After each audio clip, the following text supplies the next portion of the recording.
Published, 12:58 Eastern Daylight Saving Time, the 20th of May 2018. Updated, 13:17 Eastern Daylight Saving Time, the 20th of May 2018. Several days of rain turned the Preakness Stakes into a soggy affair, but racegoers made the most of their time at the horse track. On Saturday afternoon, nearly 135,000 people gathered at Pimlico Race Course in Baltimore, Maryland, for the 143rd annual Preakness Stakes as Kentucky Derby winner Justify earned a second jewel in his pursuit of the coveted Triple Crown. Spectators donning classic spring-worthy pastels and florals topped off their outfits with rain gear and wellies to suit the soggy weather. The total attendance was down 4.2% from last year's record, when more pleasant weather welcomed more than 140,000 racegoers, but was still the third largest in the event's history.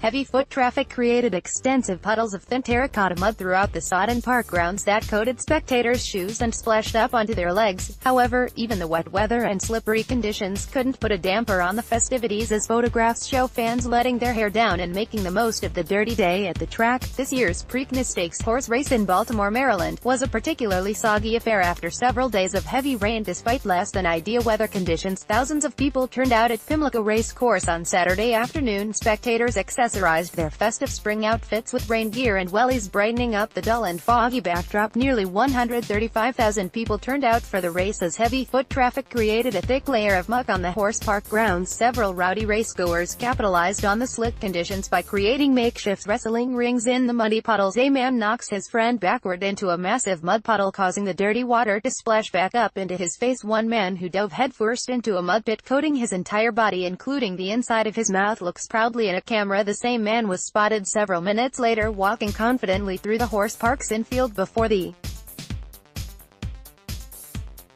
race starts. Close-up photographs of racegoers show the stark contrast between those who kept clean and those who embraced the mud. Spectator Tina Holmes donned an eccentric headpiece combining a flower crown with a lilac umbrella to hide from the rain. A man carries a woman on his back into the park as a Pimlico employee directs traffic with a sign that reads, "Horse Crossing." Even with the dreary weather, many racegoers sported traditional sun hats for the famous event. On Saturday afternoon, a man carefully wades through an expansive puddle that comes to the top of his shoes as fans prepare for the race to begin. One spectator appears to have taken the theme of the day quite literally by sporting a furry horse costume and headpiece. The racetrack was just as muddy as the area surrounding it, adding the same influential variable as was seen at this year's equally wet Kentucky Derby in April. Heavily favored racer Justify and veteran jockey Mike Smith made the most of the sloppy conditions, coming in first by just half a length head of second place Bravazzo and third place Tenfold. Now only a victory at the Belmont Stakes next month remains in order for the 3-year-old American thoroughbred to become the 13th horse to sweep the coveted Triple Crown.